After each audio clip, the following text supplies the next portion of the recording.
minha querida! Eu sou o professor Rafael Camargo, seja bem-vindo a mais uma videoaula aqui no canal Química no Detalhe. E hoje vamos voltar com um especial genética. Sim! O professor Eduardo está de volta com duas aulas sobre o assunto ligação gênica, que para muitos é o assunto mais difícil da genética. Não esqueça que aqui neste canal o professor Eduardo já trouxe primeira lei de Mendel, segunda lei de Mendel, interação gênica e epistasia. E agora tem mais duas aulas para vocês. Então se inscreve no canal se você não é inscrito, curte esse vídeo e boa aula!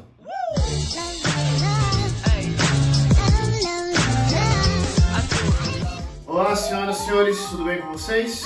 Hoje a gente tem uma aula bastante complicada, calcanhar daqueles de muitos de vocês, muitos concorrentes de vocês, que é o caso da genética em que os genes estão localizados no mesmo cromossomo. Tudo que se trabalha na genética até então, o pessoal sempre se foca no fato de que os genes estão em cromossomos diferentes. Então, primeira lei de Mendel, segunda lei de Mendel, você falava em genes localizados em cromossomos diferentes. O que muda aqui na ligação gênica, também chamada de linkage? Os genes estão agora no mesmo cromossomo. O que muda? A gente já vai ver aqui. Senhores, tudo isso começou com um teste de drosófilas. Um pesquisador chamado Morgan, esse cara cultivava drosófilas em um laboratório e a partir de estudos em que envolviam cruzamentos dessas mosquinhas, as drosófilas, você saber, aquelas mosquinhas chatas lá da banana, tá? Aquelas pequenininhas mais verdinhas. Voltando. Basicamente, quando ele fez testes com drosófilas, ele observou o seguinte, que nós poderíamos ter resultados diferentes daquilo que o Mendel obteve. Como assim? Olha aqui um pouquinho. Ao estudar as drosófilas, o que o Morgan percebeu? A existência de fenótipos para a cor do corpo e tamanho da asa. Então, o fenótipo que ele conhecia é isso aqui, corpo avermelhado, marrom avermelhado e a asa comprida, a asa longa, ok? Em laboratório ele observou algumas variantes mutantes, como assim? Que eram diferentes das variações que ele conhecia. Ele observou essa variação mutante no laboratório e resolveu utilizar essa variação nos seus cruzamentos. Qual foi essa variação mutante? Corpo amarelado, corpo amarelo e asa vestigial. O que seria asa vestigial? Asa curta. Então ele observou essa variação para a cor do corpo e tamanho da asa no laboratório. E ele resolveu cruzar essas duas variantes. Estou chamando de gene P e gene V, ok? Gene P para a cor do corpo, gene V para tamanho da asa. Ele resolveu misturar essas variantes, essas linhagens que ele começou a cultivar, chamando inicialmente de linhagens puras. Por quê? Sempre cultivando, então, linhagens avermelhadas de asa longa, diferente do ambiente onde estavam as moscas de corpo amarelado e asa vestigial. Em determinado momento, o Morgan resolveu misturar essas linhagens. Ele fez isso aqui, ó, basicamente. Vamos chamar de cruzamento parental. E ele fez isso aqui. Moscas de corpo avermelhado e asa longa. Ele resolveu cruzar com aquela variação mutante e que depois ele criou algumas gerações até que ela se tornasse uma linhagem conhecidamente pura. E ele fez lá o cruzamento com as mosquinhas de corpo amarelo e asa vestigial. Beleza? Daí o que acontece? Se essa é uma linhagem pura e essa é uma linhagem pura, são linhagens conhecidamente homozigóticas. E aí ele obteve a primeira geração de filhos. Então tá aqui, primeira geração de filhos. 100% das mosquinhas nasceram com a cor do corpo avermelhado e a asa longa. Ok? Ele pegou essa linhagem, comparando com essa linhagem não é pura. Por quê? Porque ela veio de uma mistura. Então é uma linhagem híbrida. Ele pegou essa linhagem híbrida corpo avermelhado e asa longa e fez o que nós chamamos de cruzamento teste. O que é o cruzamento teste? Quando você pega esse indivíduo e vai fazer um cruzamento com uma linhagem recessiva. Um indivíduo dominante cruzando ele com um recessivo. Então, ele pegou esta linhagem aqui, híbrida, e resolveu cruzar com a linhagem amarela com asa vestigial. Ok? Feito este cruzamento, o que ele esperava obter? Ele esperava obter o resultado que o Mendel conseguia obter quando ele fazia este tipo de cruzamento. Seria basicamente o quê? Quantidades iguais de indivíduos. 50% de cada um, 25% de cada um, nesse aspecto, ok? E quando ele fez esse cruzamento, não foi o resultado que obteve. Ele obteve um resultado diferente. Olha o que aconteceu aqui. Quando você faz esse cruzamento, uma linhagem pura com outra linhagem pura, e todo mundo só nasce com o mesmo fenótipo de um dos pais, quer dizer que o avermelhado e o longo são características dominantes. Então vou chamar aqui de Pzão, Pzão, Vzão, Vzão. Lembra que o dominante é o que se manifesta no heterozigoto? Então quer dizer que o avermelhado e o longo é dominante. A característica amarela e com asa vestigial, então seria recessivo. Pzinho, Pzinho, Vzinho, Vzinho.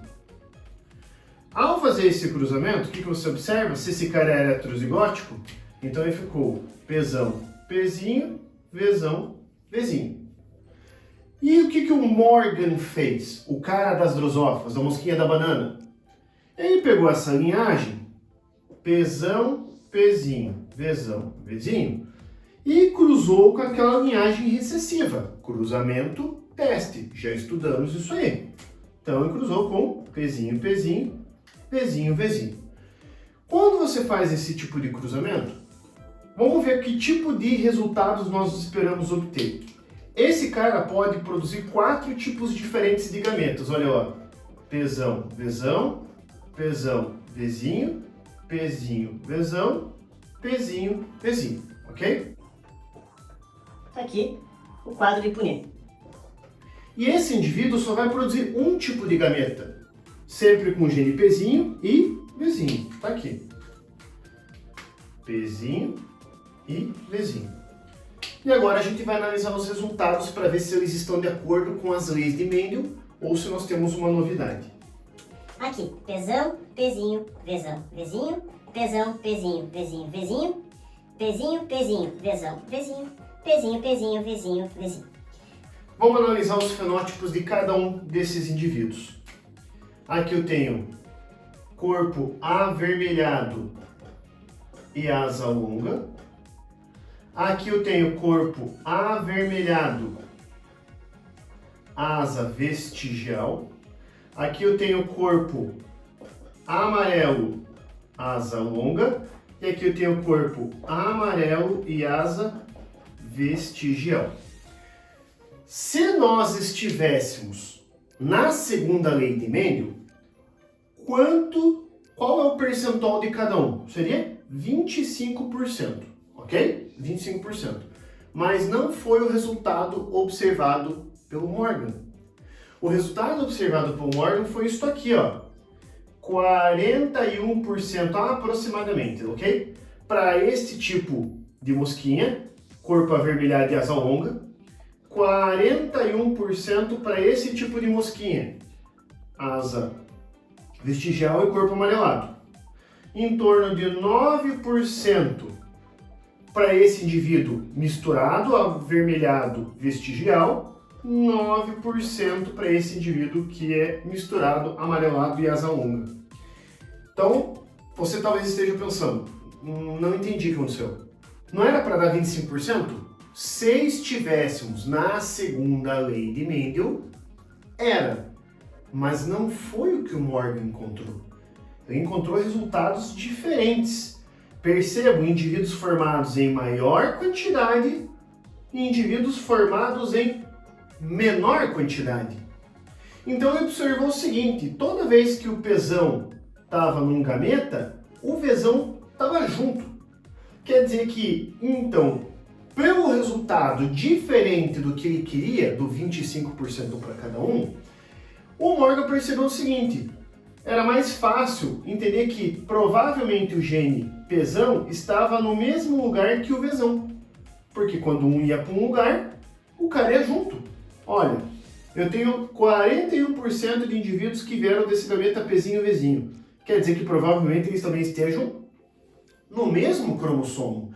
Então o Morgan imaginou um cenário em que os genes não estão cada um num cromossomo, eles estão no mesmo. Então se o pezão vai para um lado, o vezão obrigatoriamente vai junto. Se o pezinho vem para um lado, o vezinho obrigatoriamente vem junto. Aí ele entendeu que os genes podem estar dispostos numa situação que o Mendel não conhecia. Qual? Genes ligados no mesmo cromossomo, estão posicionados no mesmo cromossomo. Por isso, ligação gênica. O Morgan entendeu que isso aqui era um outro tipo de herança. Isso aqui não é uma herança de Mendel, não é uma herança mendeliana. Isso aqui é uma herança diferenciada. Por quê? Porque os gametas não se distribuem com a mesma proporção. Eu tenho gametas formados em maior quantidade e eu tenho gametas formados em menor quantidade. Tudo bem? Então, moçada, olha só.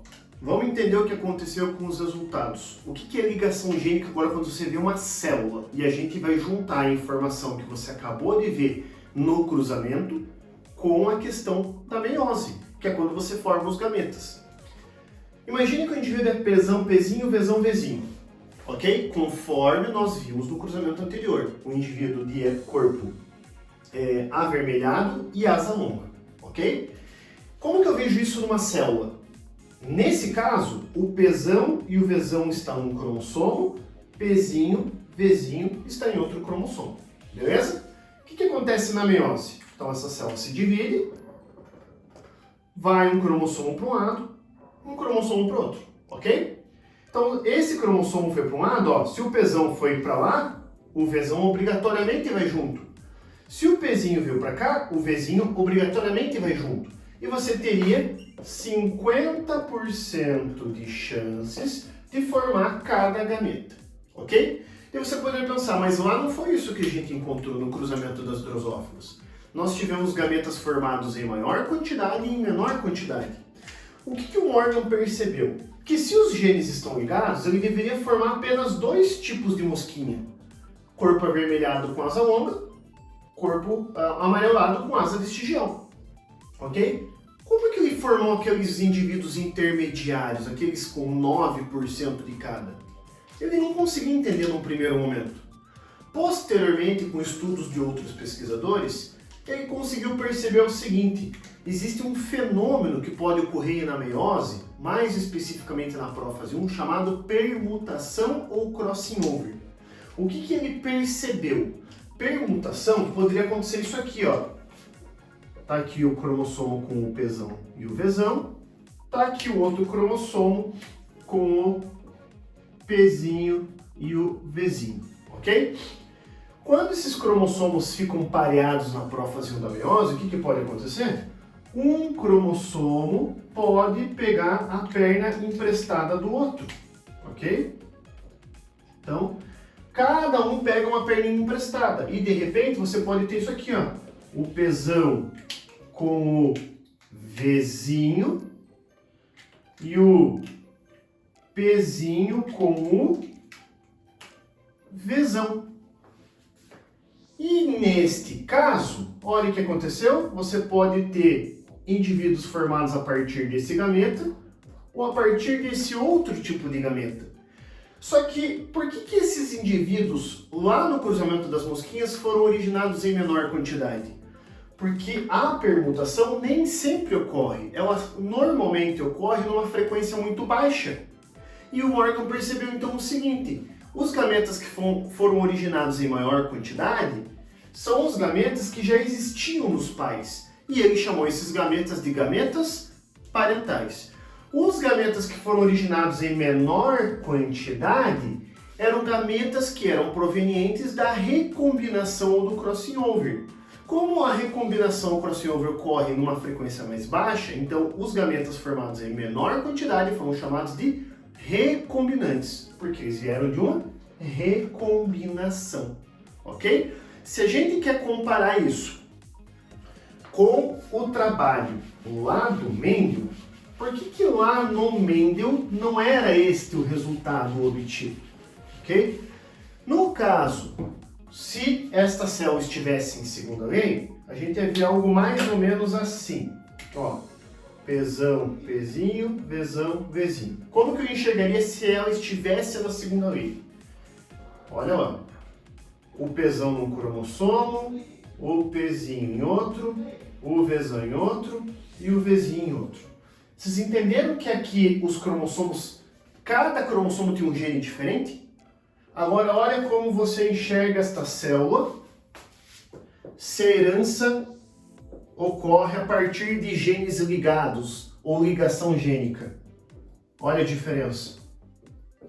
Se o Pzão está no cromossomo, o Vzão de repente está no mesmo. O Pzinho está no cromossomo e o Vzinho está no mesmo. Olha a diferença? Teoricamente aqui eu só deveria formar dois gametas, né? Como? O Pzão com o Vzão ou o Pzinho com o Vzinho. 50% para cada. E aqui na do Mendel, eu posso formar 4 gametas diferentes, né? Olha lá. Posso formar o Pzão com o Vzão, posso formar o Pzinho com o Vzinho, ou posso formar o Pzão com o Vzinho, ou o Pzinho, borrei tudo aqui, com o Vzão. Então aqui eu teria esse indivíduo que é heterozigótico, ele pode formar 4 tipos de gametas, 25% de chances para cada um. Na ligação gênica, teoricamente, eu só poderia formar 2 gametas, 50% de chance. Mas o que acontece? Lembra que esse cara pode trocar de posição com esse aqui? Pode fazer crossing over? É por isso que eu tenho gametas formados aqui em maior quantidade e em menor quantidade. Gametas formados em maior quantidade é que já existiam nos pais. Gametas formados em menor quantidade são provenientes do crossing over. Tudo bem? Moçada, esse é um caso bastante complexo, ok? Isso envolve mais conhecimento. Na próxima aula eu vou mostrar para vocês um cruzamento típico de ligação gênica. Vou mostrar para vocês a disposição dos genes no cromossomo, calcular a distância. São outros enfoques relacionados à ligação gênica. E aí o pacote dessas aulas que envolvem linkage ou ligação gênica faz com que você entenda de todo o contexto. Tudo bem? Aguarde a próxima aula. Nos vemos. Tchau. E aí, pessoal, gostaram da aula? Então clica em gostei, aula muito massa, né? Se inscreve no canal se você ainda não é inscrito, tem um monte de vídeo de química disponível para você e até a próxima. Tchau, tchau!